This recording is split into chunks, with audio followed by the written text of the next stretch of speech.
Welcome back, everybody. This is going to be the final of 4 parts in my lecture video series on graphing rational functions.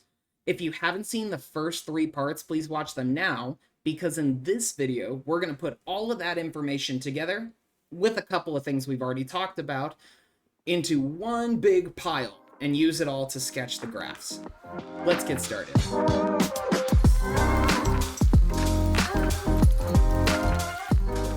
Really, there are 4 important steps to sketching the graph of rational functions. First, we want to find their symmetry. Second, we want to find any x or y intercepts. Third, we want to find all of the different asymptotes, that's vertical, horizontal, and slant. And finally, we want to plot at least one point between all of our different asymptotes. This is a lot, and these problems take a little while. Not that any one piece of them are super challenging. It's more just that there's a lot going on in each problem. So don't worry, I've got 4 examples to go through together. In the first one, the first thing we need to do is think about our symmetries. Remember, that means when I plug in f of negative x, what happens? I get negative 4x up top, and I get negative x minus 2 on the bottom. This is not f of x, and it's also not negative f of x. So that means it's neither even nor odd. And that's going to help us sort of keep track of the shape and check our work. Next thing is I want to find my intercepts. For the x-intercepts, that's when y is equal to 0. But notice, the first step that I'm going to do to solve for x is to multiply that x minus 2 over on both sides, right? But on the left side, I'm just going to still have 0. To find the x-intercepts, the denominator doesn't play a part, right? So as a shortcut, you can kind of set the numerator equal to 0. This tells me x equals 0 is an x-intercept. Next, let's find the y-intercepts. Oh, and here, let me change this to purple. Okay. For the y-intercept, this is going to happen when x is 0. But notice when x is 0, I'll get 0 over 2 or 0. So 0 is also a y-intercept. Step 2, done. Now let's move on to our asymptotes. Remember, there are 3 kinds of asymptotes. Vertical asymptotes happen when the denominator is 0.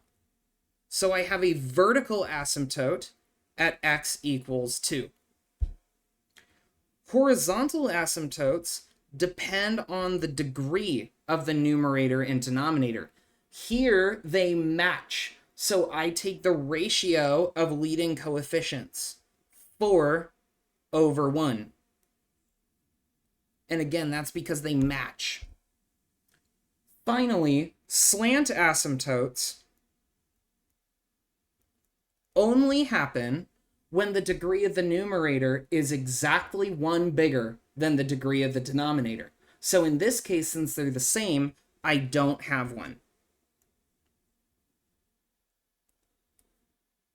Okay, so this is a lot of information. The last thing we need to do is just plot some points. Here's how I get started. Well, I mean, first of all, I get started by plotting my coordinate axis. Then I want to plot all of the points and asymptotes that I found.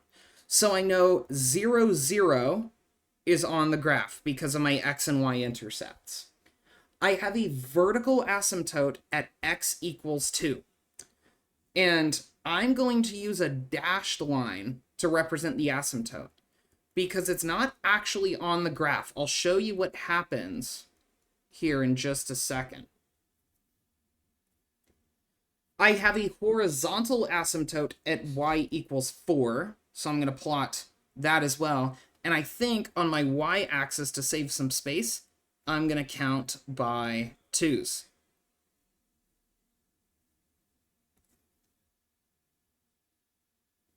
So again, all of my asymptotes, I'm going to sketch with dashed lines.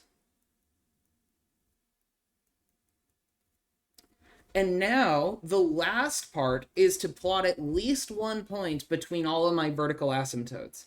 I've already got a point to the left of 2, so let's find a point to the right of 2. Let's try 3. If I plug in 3, that's going to be 4 times 3 over 3 minus 2, or 12 over 1. So, it's up there a little ways. Here is my point at 3. Now, all of my rational functions are going to look like this. They almost look like two big letter C's opposing each other.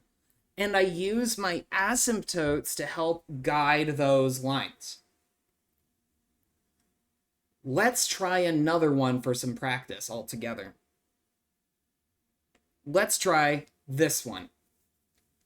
Remember, first thing to check, and we can see here that I have no symmetry, right? So that's a good check for our work.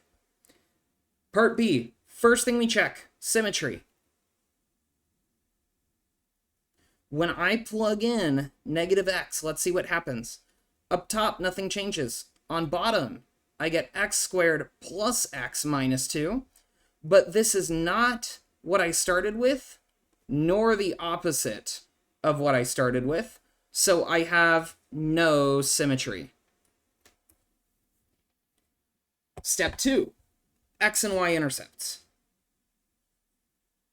The x-intercept happens when y is 0.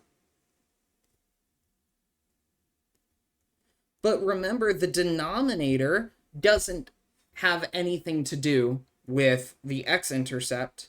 So I'm left with 0 equals negative 2? No. That tells me there are none. There are no x-intercepts. And we're going to see why in just a minute. For the y-intercepts, this happens when x is 0. So I'll get negative 2 over 0 minus 2.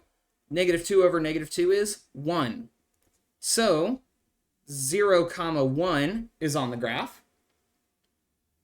Next, vertical asymptotes happen when the denominator is equal to 0. But notice my denominator has degree 2. So I should expect 2 vertical asymptotes. I can factor this into x minus 2 and x plus 1 equal to 0. And that tells me I have vertical asymptotes at negative 1 and at 2. Next, we go on to the horizontal asymptotes. The degree of my denominator is larger than the degree of my numerator, so that tells me automatically I have a horizontal asymptote at y equals 0.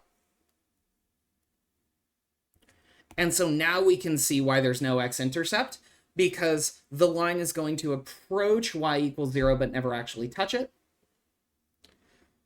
And as far as slant asymptotes go, remember those only show up when the degree of the numerator is exactly 1 bigger than the degree of the denominator, but that's not the case here, so I don't have any. Now I have all of the information I need to sketch the graph. So let's do it. I have no symmetry. That's what I'm going to use to check my work. I have no x-intercepts. I know the point 0, 1 is on the graph. I know I have a vertical asymptote at negative 1.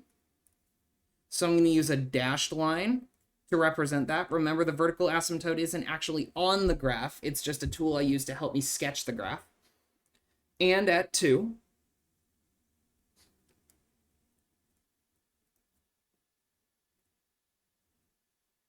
I've also got a horizontal asymptote at 0.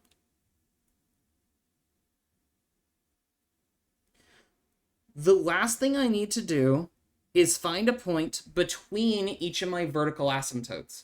So notice I've got one between -1 and 2, but I need one to the left of -1. Let's try -2. When I plug in -2, I'll get -2 over 4 plus 2 minus 2. That's going to be -2 over 4, or -1/2. And I'm going to scooch this work out of the way here. So I've got the point -2, -1/2 on the graph. And then I also need one to the right of 2. Let's try 3. When I plug in 3, I'll get -2 over 9 minus 3 minus 2. That's going to be -2 over 4, or -1/2 again. So 3, -1/2 is also on the graph. So how would I sketch this one? Remember, I've got all these sort of C shapes floating around, and I want them to follow the asymptotes.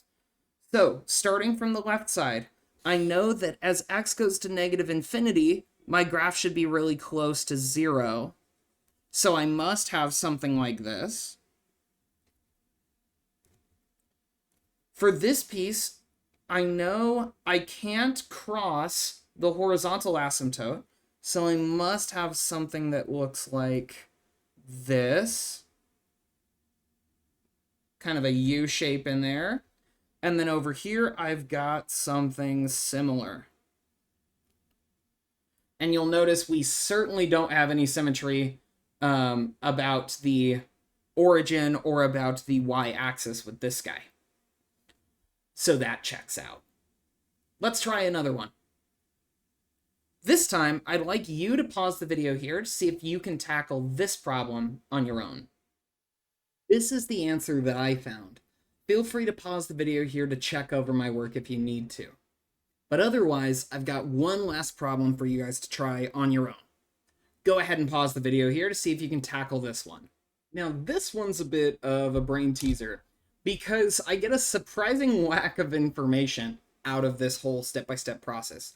I do actually find that when I plug in -x, I get back f of x, so that means this is even, or it has symmetry about the y-axis.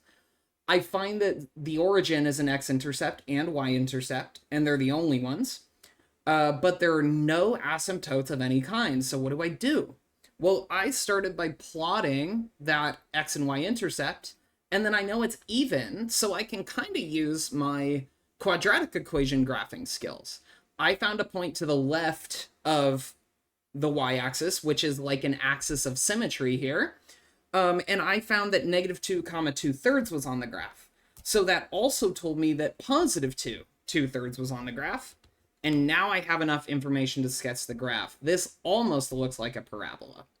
In this video, we saw how to use all of the information about asymptotes we gathered, together with a couple of other things we've seen in the past, to be able to sketch the graph of rational functions. That's going to wrap it up for this series. Catch y'all in the next one.